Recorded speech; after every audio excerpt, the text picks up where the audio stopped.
Hello, everybody. We're here. We're here. We've got two new co-hosts on this week's show. They're going to be largely silent. Well, one of them will be dead silent unless he snores. It's my dog, Loki. And the other one is my 9-month-old daughter, Zaya. And she was very still for quite a long time before we started recording, and now she's very mobile. So Yeah. Okay. But honestly, if you're not watching on YouTube and you're just listening, you are doing yourself a disservice, because as distracting as our new co-host may be, they're very cute. In particular, Zaya is very cute. Yeah, Loki, you're not too shabby either, buddy. But I mean, if we're having a competition, I'm sorry you're losing this round because it's Zaya's special. So And obviously we have new co-hosts because Jer is not with us today, and he's Jer's still no longer.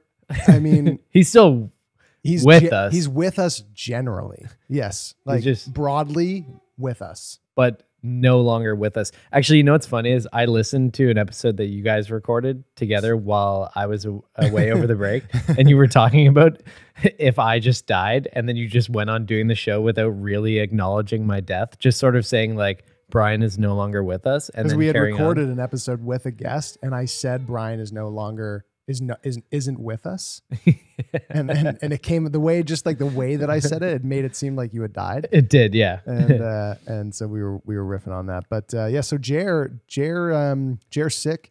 It's actually, as we record this, which is the day before we release it on Thursday, it's Jer's birthday. Yeah. So happy birthday to our big boy Jer. How old is Jer? 35. Jer's 35. Yeah. He's like, I mean. Well, I was going to say he's getting pretty close to middle-aged, but like he's almost full age. I mean, he's more than full age based on what he's age plus. His life expectancy was. He's like a new TV subscription service. He's Jer Plus. You know what I mean? Yeah. Like you got to subscribe to this motherfucker now. He's got such great content. Yeah, coming out. Well, hopefully he's feeling better soon, because it's sad not having him here, especially on his birthday. But one exciting thing is that he prepared a bunch of content for us. He did to go through today. For people who aren't familiar with our Feel Good Friday episodes, usually Jer will sort of curate the content that we're going through, and we'll like send him articles as they come up. But largely when we go into a Friday recording, you and I, Tay, we don't really know what to expect until we get there. And so Jared did feel good enough to prepare some stuff for us today. So I'm excited to see what he has put on the docket for us today, knowing that he won't have to be here to bear the brunt of any negative feedback that we get because of it. So like, I feel like I wouldn't put it past him to set us up with some pretty controversial stuff. Yeah. I mean, well, actually, you know what? I went through the content. I don't think it's super controversial. I mean, I'll tell you, of the three main things we're going to talk about today, one of them is definitely on the crazy side, but we're saving that for last. On like the will boggle your mind side of things. Okay. And then the other two things, one, I actually have no idea what it's about, although I do know the premise. And I think that's what we'll dive into first. So we've got, you and I are both gaming fans. Huge, yeah. Huge gaming fans. We play Call of Duty regularly together. Miso, like, I don't know if I'm phrasing that correctly. Me so horny. Me less now than I was because of the human that's in my lap now. I'm finding it more challenging to find time to play Call of Duty. Thank you, baby. But I just finished playing God of War, which was incredible. Do you want the human? Yes. I just finished playing God of War, which was amazing. I know Jer was also playing God of War, and I'm getting some headphone issues. Are you getting that? No, you're good. Okay, good. And so this is I went through it, and this is something. I'm not exactly sure what it is yet. We're gonna find out along with our listeners here. something to do with accessibility and gaming, and a controller that's being released, I believe, by Sony or PlayStation, which is a subsidiary of Sony. So let's check this out. PSVR 2 is just the latest example of innovation from PlayStation. We're always challenging ourselves to create new play experiences for our community of gamers around the world. As that community continues to grow with new players, it's our mission to make those experiences accessible to all gamers, regardless of their physical abilities.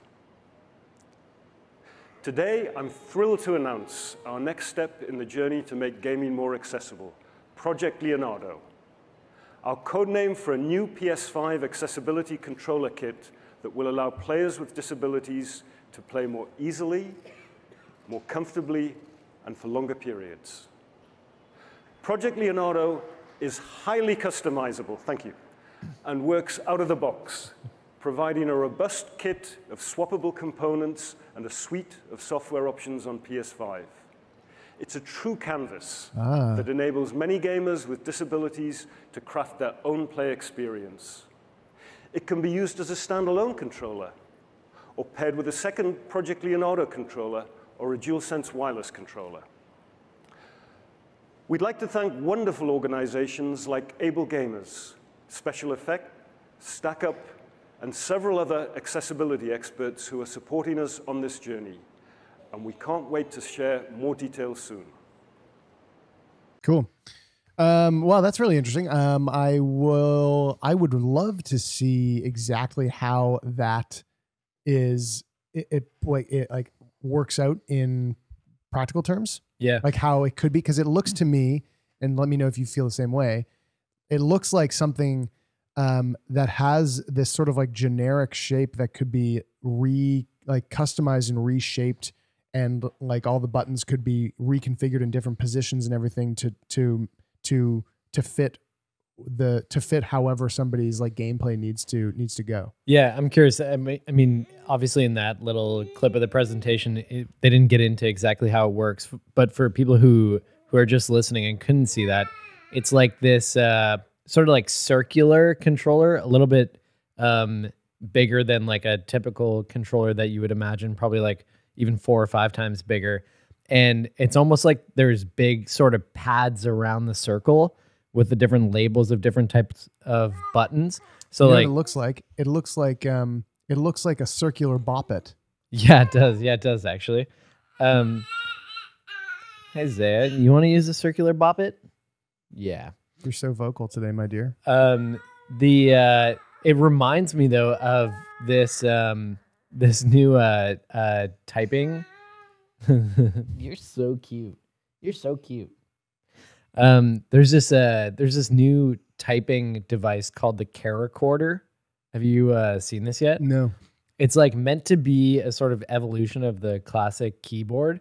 So like most people obviously would be familiar with the QWERTY keyboard, the QWERTY, typical format. Obviously, how many people like, do you think it's known and called a QWERTY keyboard? I don't know. Like what percentage of people do you think are aware of that? Probably less than the almost 100% of people who know what a keyboard typically looks like. Which I said that, like I everybody was like, knows. Yeah, obviously everybody knows what a typple keyboard looks Isn't like. that funny? Because like because there must be, because it's just something that you don't even really think about. Like why isn't it? Why isn't the keyboard laid out as A, B, C, D, E, F? You know? Yeah, I think I listened to this like really interesting, I think it was Radiolab, unsurprisingly, episode about the design of the keyboard and the QWERTY keyboard. And it had to do with like something about, you know, efficiency of typing with letters in that formation. But the Caracorder is this new sort of evolution of the keyboard that is a sort of circular shape in the same way that accessible keyboard is.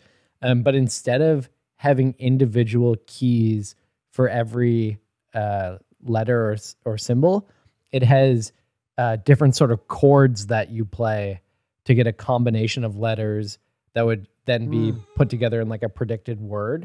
Like T9, like a T9. It's like hyper advanced T9 setup. T9 was sick. And apparently you can like shout out to anybody out there who knows what the fuck I'm talking about when I say T9. T9 was, and this is when this wasn't illegal because it was if when you don't know what T9 is, you are bussing. For real. No cap. No cap. All facts, no print. But like T9 was great for when it wasn't illegal to text and drive, because you could look at the road and be still driving along and just be T9 in your. I mean, like texting. I'm not going to say that texting and driving was safe to do, but it was like you didn't need to not look at the road. Right. You didn't like you didn't have to take your eyes off the road to text. Which with like that's why texting is so inherently dangerous when you're driving, is because we use smartphones now. You can't text without you have to look at your phone to text. Whereas you didn't have to do that at all with T9. You could just swipe your finger around the keypad and you knew exactly what you were typing. Right, exactly. And I remember when I first started typing on an iPhone on glass, and there was no like haptic feedback when you were typing, and it was really like a frustrating experience early on. Like it didn't feel normal or natural like T9 had become to me. And the Caracorder is like a hyper advanced way of typing where you're playing these like chords, almost like playing a guitar, when you're typing these words out, and it can improve your typing speed like 10x. It's incredibly fast. But the challenge, I mean, like to come back to this PlayStation accessible controller, like I imagine that is one of the biggest parts of the design challenge, is making something that is quote unquote accessible, but accessible is a really broad term because it means so many different things to so many different people. And so to make a controller that is going to be like, I think you're right. Like it would have to be sort of almost customizable to the individual to make it make sense. Yeah. Like look at all this, like look at this photo here. Zay is grabbing the microphone if there's any weird sounds. Look at that photo right there. Oh yeah. Like it looks like you can take all those different components and like swap them out. And so like you can, so you could change, we're dealing with PlayStation. So if you're not familiar with PlayStation, if you're not familiar with game controllers in general, there's usually 2 joysticks, 4 like essential buttons, and then like a directional pad. So you have like up, down, left, right. And then you have like triggers. And if you like, you can, for most games, you can go in, like if I just prefer a different layout, I can usually go in with most games and swap the way that like what a button does if I'm used to playing in a different like configuration. But that's using the same, but the controller layout remains the same. I'm just changing what the buttons do. The buttons stay in the same place. Whereas this is sort of like the tactile version of that, where you could take the buttons and actually put the buttons in different places and make the buttons. Oh my God, Jesus Christ. You're an animal. It's so funny because for the majority of people who are just listening to this podcast, it's probably not so obvious how much of a struggle it is to be juggling Zaya back and forth while we're doing this. I mean, I don't mind at all. I love her and I love having her here. So if you don't like listening to this, then suck it. Yeah. I'm not a single parent, but I am at this moment. So yeah, that's very cool. I mean, we're always we are like we said, we're big fans of gaming, and we're big fans of accessibility, and we're big fans of linking those two things together, because gaming definitely has, I guess, what would the word be, like an exclusionary, is that a word? Yeah. Exclusionary sort of history.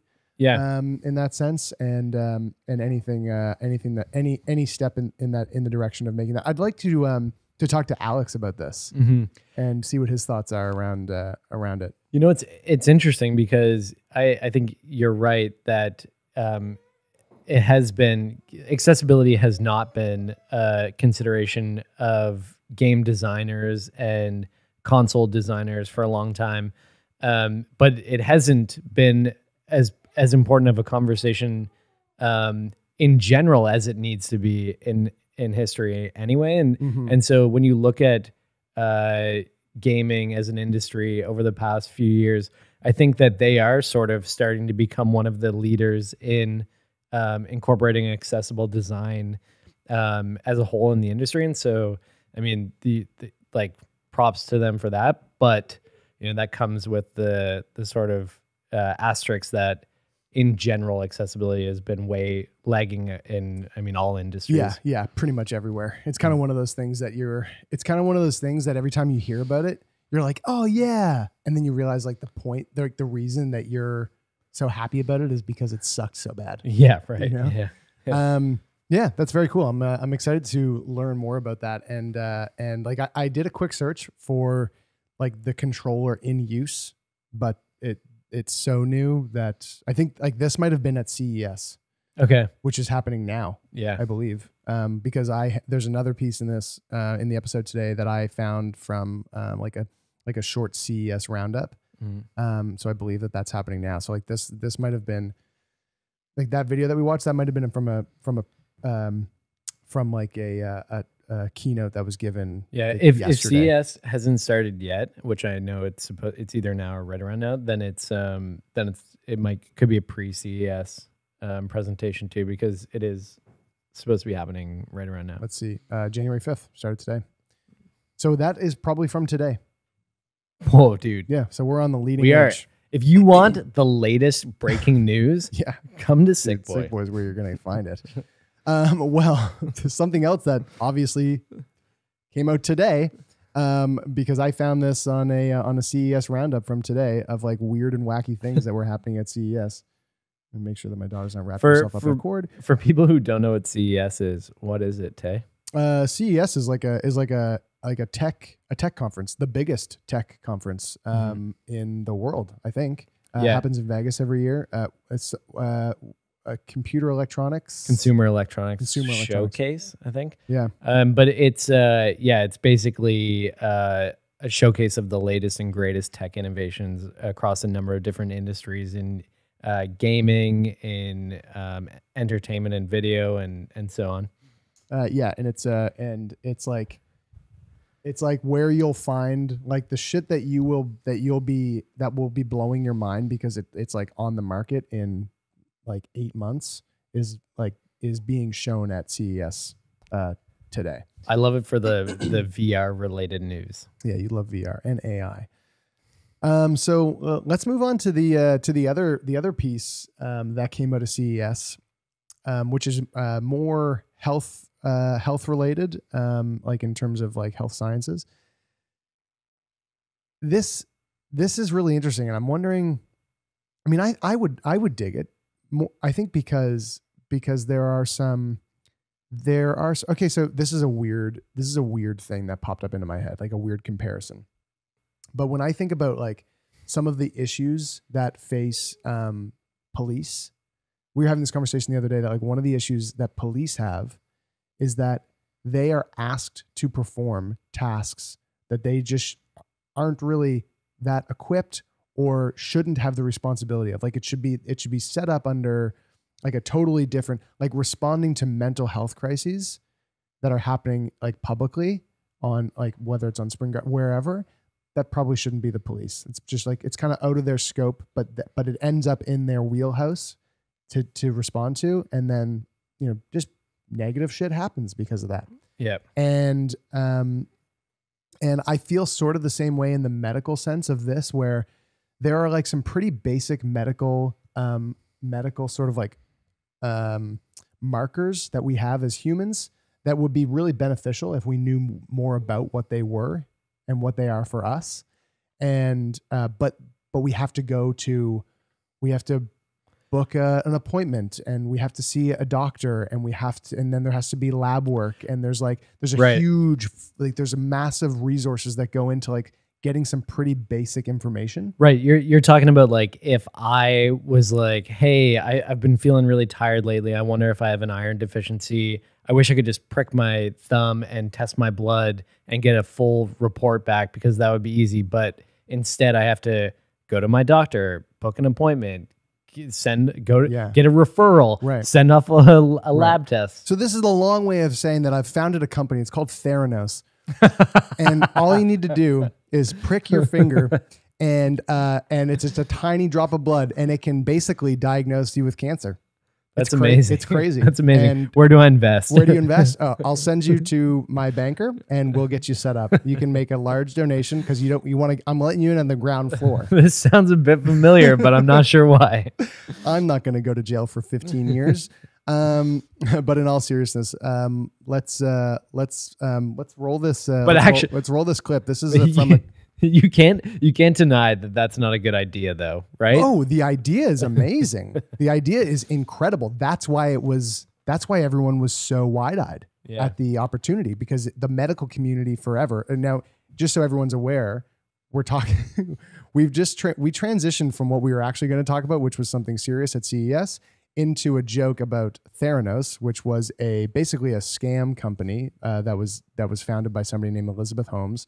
And the idea of that company was that you could, like traditionally you had to go and you had to draw blood and you had to get like a vial or multiple vials of blood drawn at a clinic. And then that would test you for anything that you needed to have tested. Okay. So you had to go to the clinic, get your blood drawn, and to get analysis for like an iron deficiency or maybe if there's like T cell counts or whatever for cancer diagnoses and things like that, or potential cancer diagnoses for a bunch of stuff. And then Elizabeth Holmes came along and basically said, I have a machine that I've developed where you can prick your finger and get a single drop of blood, and that will tell you everything that you need to know about your blood tests that before this you had to go and get your blood drawn and go through this whole process. Which makes sense that you would be able to do that, right? Like, I mean, it does. The medical community was like, you can't do that, and there's very good reason for why you need more blood. So the medical community was extremely, extremely skeptical from the beginning. Yeah. And she was like, nope, I did it. And we've got this. And then there was this years of people wanting to see the technology and like really dig into it. And she was always putting up walls, and investors and board members wanted to know more. And there was always a way around not telling anybody how it really worked. But it was believable. Like, to the lay person, it was believable. I mean, like, if you told me like, hey, you should be able to prick your finger, get blood, and be able to tell all of these things about your body, I'd be like, yeah, is that not a thing yet? Because I would go, well, what's the difference between 10 mils of blood and a tenth of a mil of blood? Yeah. Like, to me, it's all the same information is in any amount. But a person who went to school for that is going, nah. This is why we're not doctors. This is why we're not doctors. And we have a podcast. And I mean, long story short, you can look into Theranos. There's an incredible podcast. I believe it's from the New York Times or maybe the Washington Post. It's called The Dropout. And I believe there's an HBO series about it now as well. Anyway, Elizabeth Holmes, not what we were talking about. Spoiler alert. She is going to jail for a long time for defrauding investors out of billions of dollars. But what we are going to talk about is that was a tangent. That's what we call a tangent.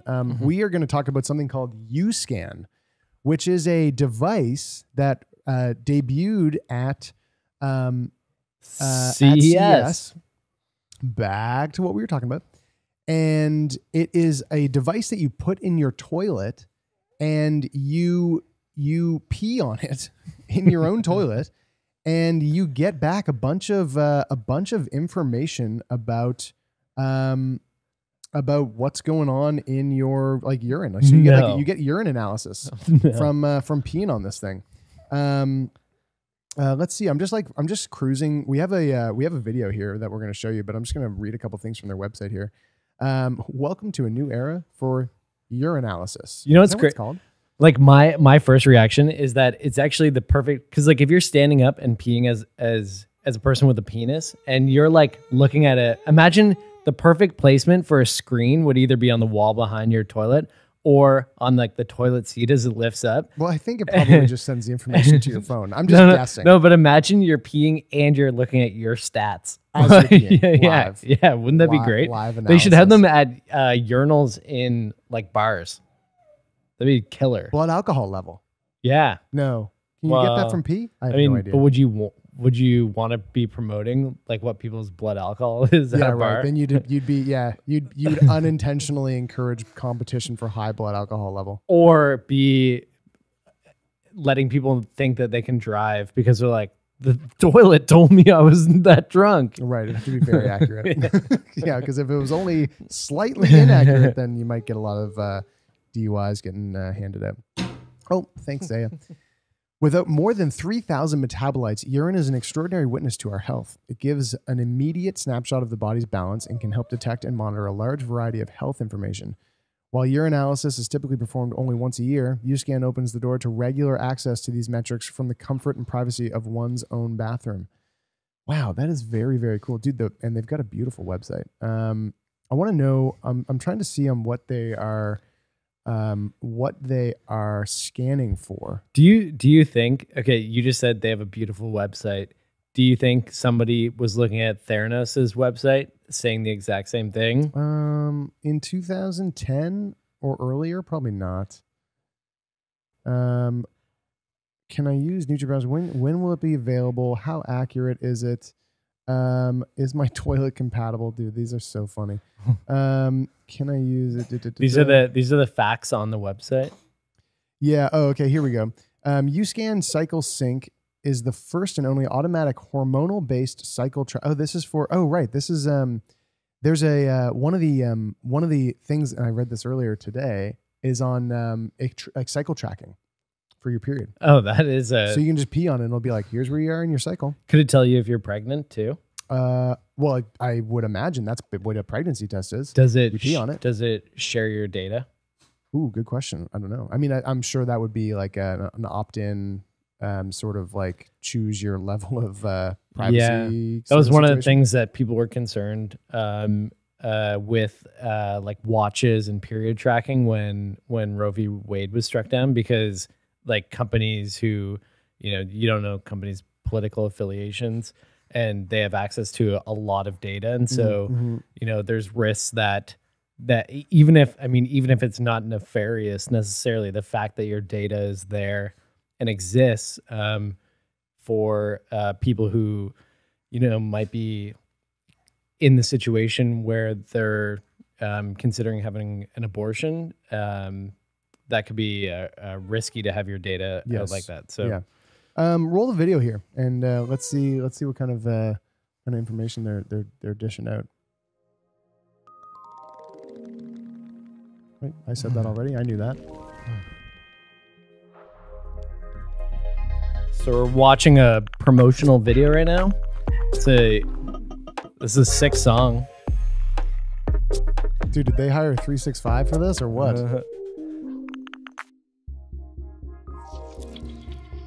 So we're seeing a bunch of metrics on the screen. It looks like an iPhone app.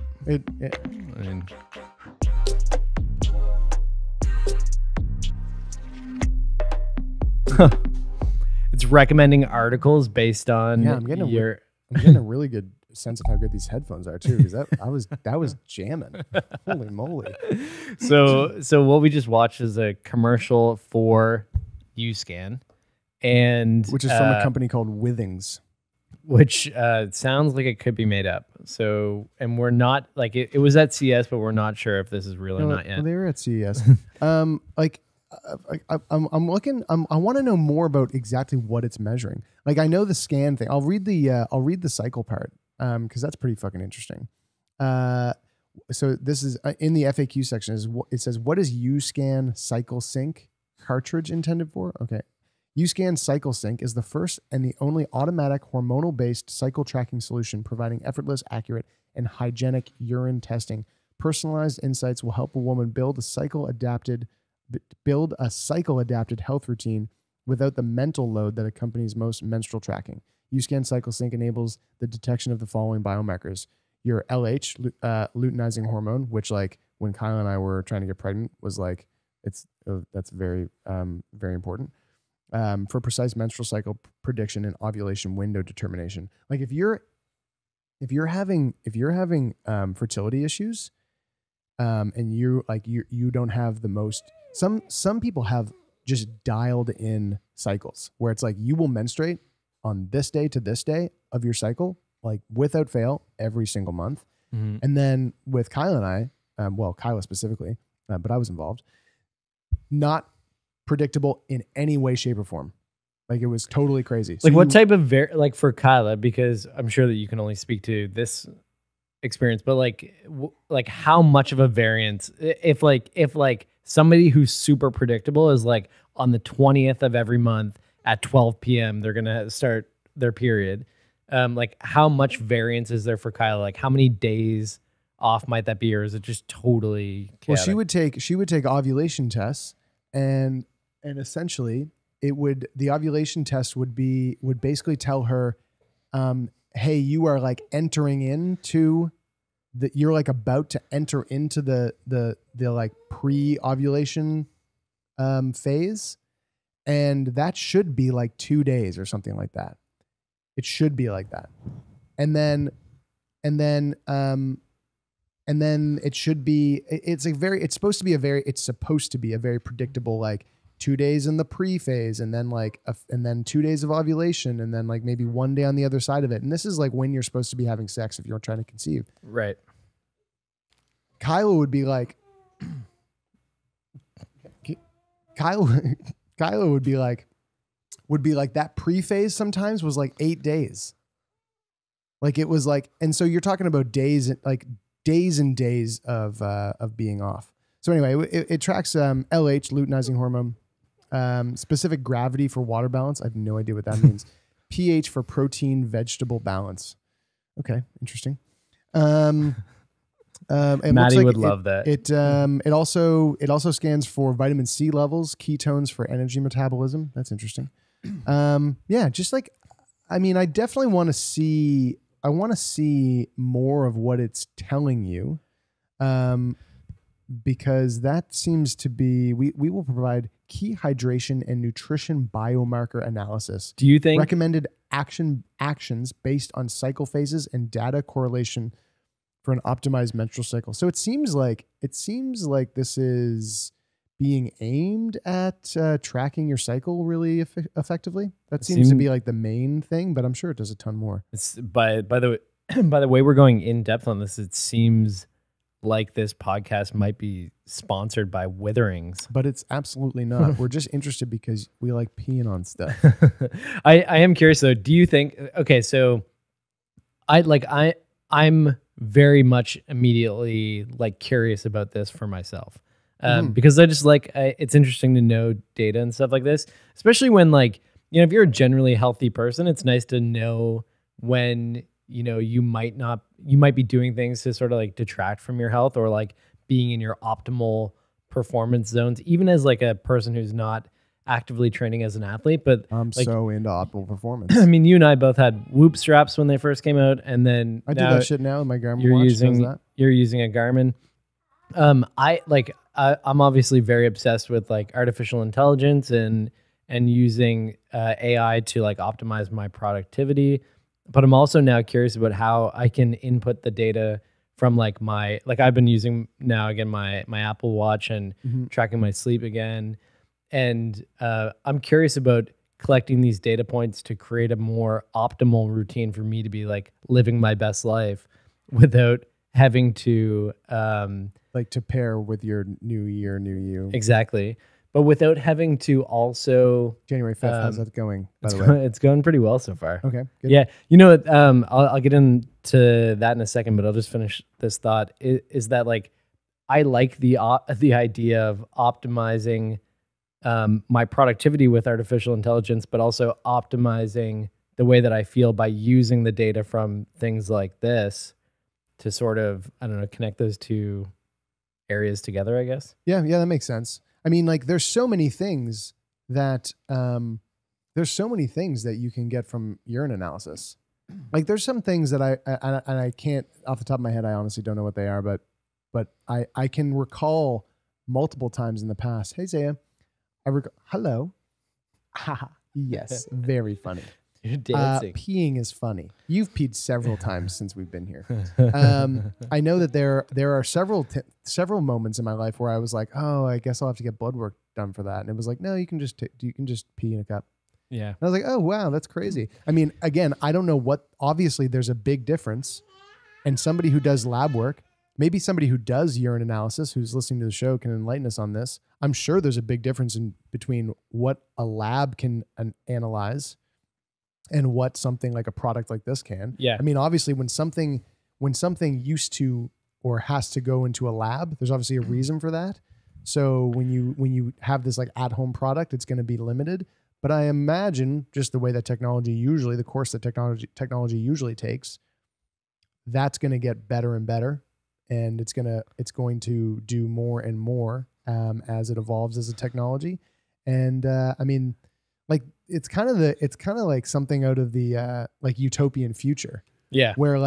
Where you get like a physical and like a scan and a blood work done every morning when you wake up, sort of deal. Like you always know exactly what's going on with your health from a day-to-day basis.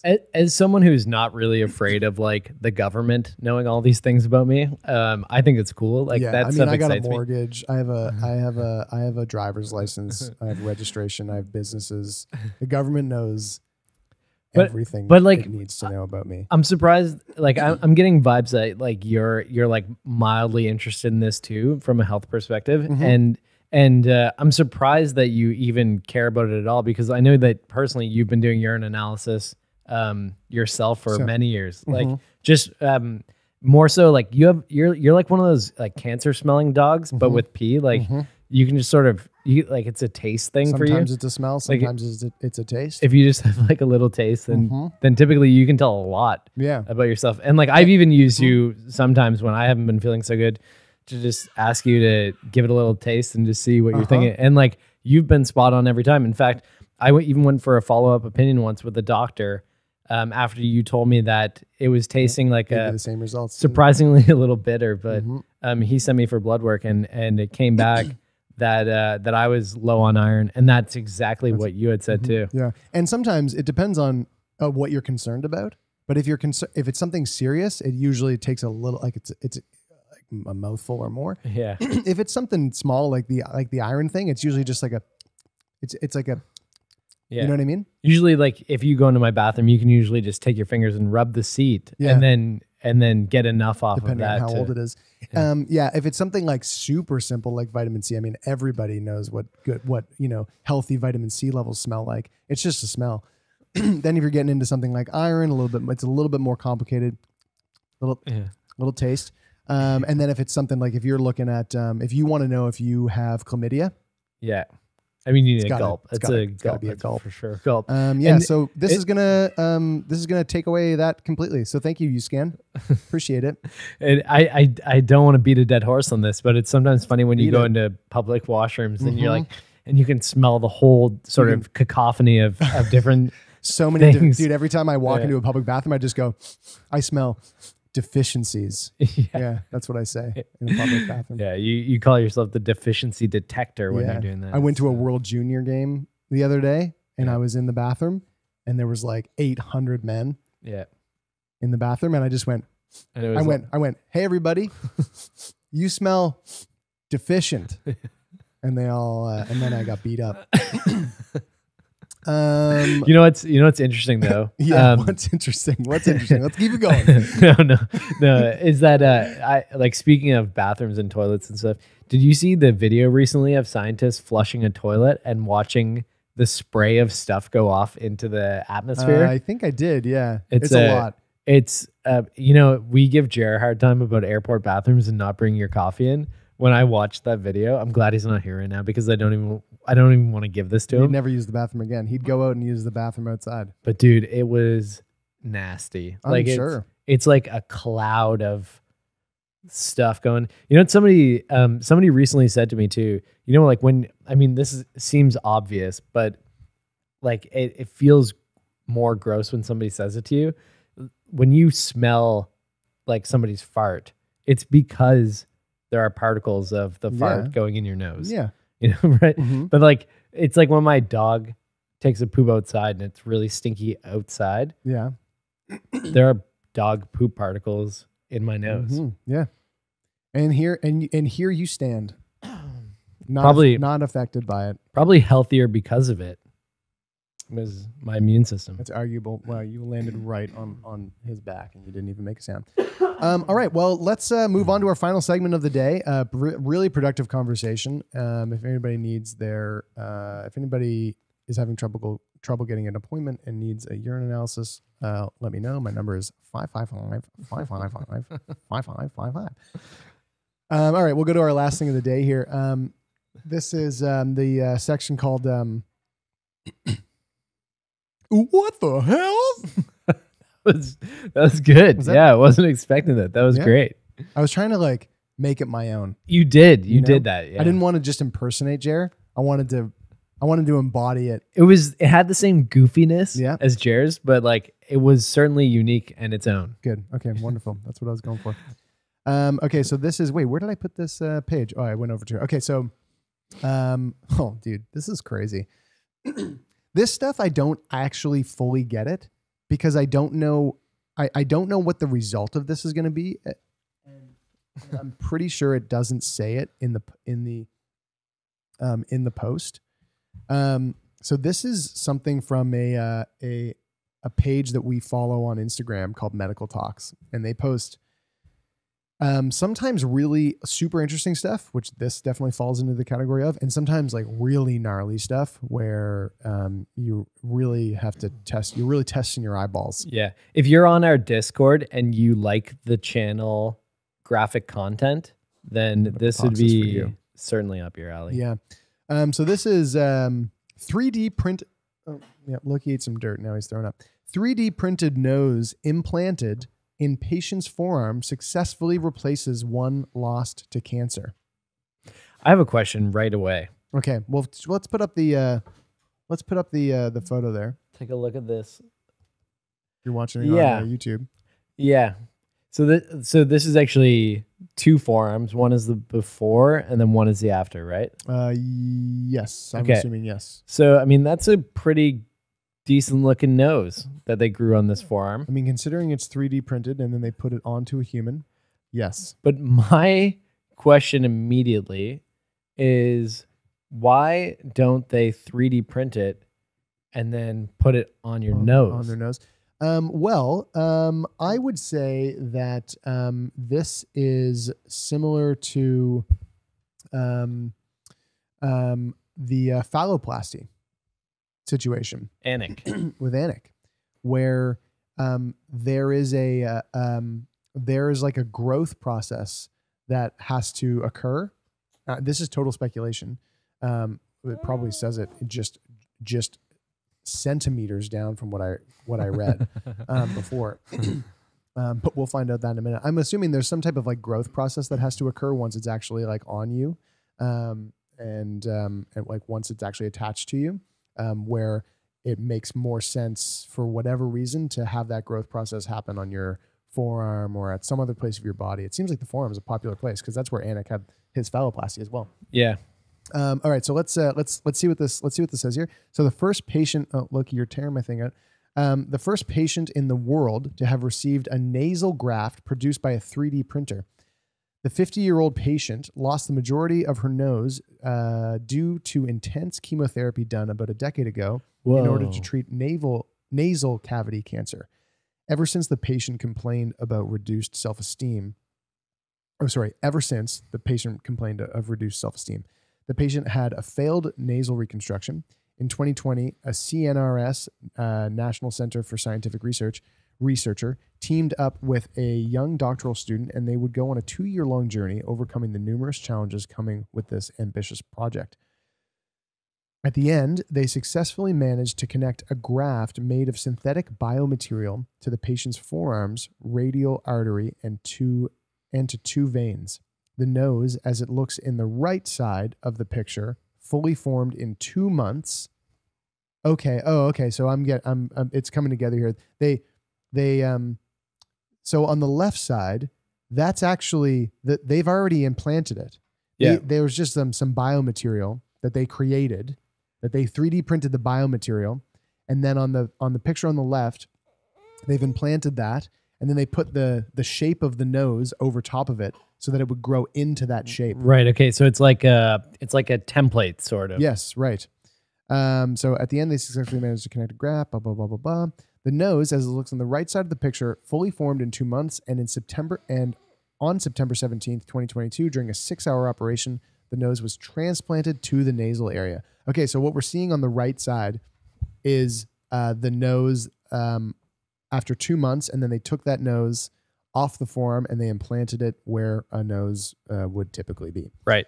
So during a 6-hour operation, the nose was transplanted to the nasal area. The patient, amazed with the results, immediately reported an increase in her confidence, and after a decade of social isolation, made a dinner reservation with her husband. Oh, that's so cute. I mean, Wow. like it's so impressive that they can do that. It's crazy. Yeah, and I'm assuming, I mean, because that's, although they put it in the shape of a nose, it's they're not showing us what this person's situation was pre-implantation, but I mean, it's incredible. It doesn't look like a nose, like an untampered with nose. So I wonder if they take it, they implant it, and then they like do a rhinoplasty. Yeah, like shape it or like I imagine. And how do they? And how, I wonder what they do with the bone. Like, how does the bone work? Because you have a bridge, right? And that has a big, the bridge of your nose. Because I'm figuring this out with Zaya. So, if you look at Zaya's eyes, like pick her up and look at her eyes. You see how she has the folds that go on the inside of her eyes? What's that called? Epicanthal folds. Hi. You see that? Yeah.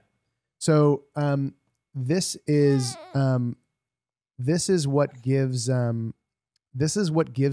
shape of the eyes, and like this, how the skin forms around the eyes has a lot to do with the bridge of the nose and how the bridge of the nose develops. So for us, the bridge of our nose, as we age, the bridge comes out, and then those skin folds get pulled to the side of our nose. Right. And so those folds go away. Whereas in Asia, the bridge of the nose is less out, and that gives like shape to the eyes, and that's why you get like different shapes of eyes in different cultures and races and stuff because of the way just like bones and stuff form, which is something that I learned when I was looking into Zaya's eyes, because we thought that she had an eye, not a skin thing, but an eye issue, and it turned out, I talked about this on the podcast before, that it turned out that because of the fold, it was giving an illusion that she had her eye turning in. And so the bridge of the nose is quite important in terms of like how your face, like how the features of your face develop. So I'm wondering what that's like. Yeah.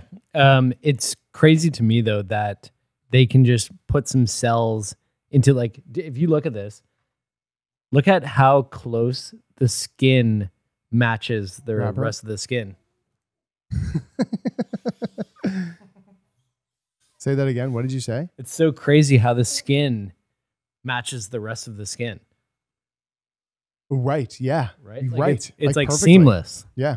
Yeah. It is absolutely fascinating that they can do this. And like, imagine how much better this is going to get over the years. Like this is the first time that this has ever been done. So imagine what that's going to be like in, just 5 years. It's going to be. That's like my favorite YouTuber. Oh, I know. 2-page papers. 2-minute papers. 2-minute papers. Yeah. Dr. Carl Jone Ibrahim. I don't know how to say his name properly, but do it's the accent more. No, I can't. I just try to say his name like him. Hello, fellow scholars. This is 2-minute papers. Dude, you sounded almost like Pepe Le Pew there. No, you just offended the entire country of France.